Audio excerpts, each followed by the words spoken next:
ముఖ్యమంత్రి గారు వచ్చి ప్రమాదం జరిగిన కాడికి వచ్చి లేని వాగ్దానాలు ఇచ్చారు.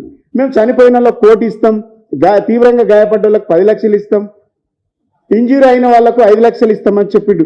ఈ రోజు వరకు 30 రోజులు దాటింది. ఇప్పటి వరకు ₹1 కోటి కాదు కదా, రూపాయి దిక్కులేదు. ఏమైంది? రూపాయి ఏమైంది? పాపం వివిధ రాష్ట్రాల నుంచి వచ్చిండ్రు బతుకు తెరువు కోసం. వాళ్ళంతా కూడా రకరకాల పనుల నిమిత్తం ఈ రాష్ట్రానికి వచ్చి తెలంగాణకు వచ్చి తెలంగాణలో బతుకు తెరువు కోసం వచ్చి వాళ్ళు పనిచేసుకుంటూ ఉన్నారు. ఈ ప్రభుత్వం బాధ్యతగా మానవీయ కోణంలో ఆలోచించి ఏం చేయాలి?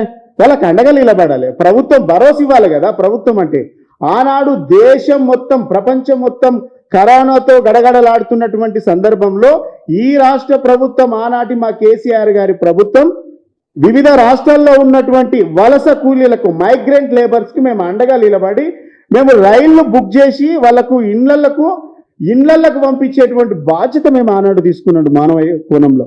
ఈరోజు మీరు చనిపోయినటువంటి శవాలను, ఎంత దుర్మార్గం అంటే ప్రభుత్వం ఈ మాట వింటే ఈ దేశంలో తెలంగాణ పరువు పోతుంది. సిగ్గుచేటు మనకే.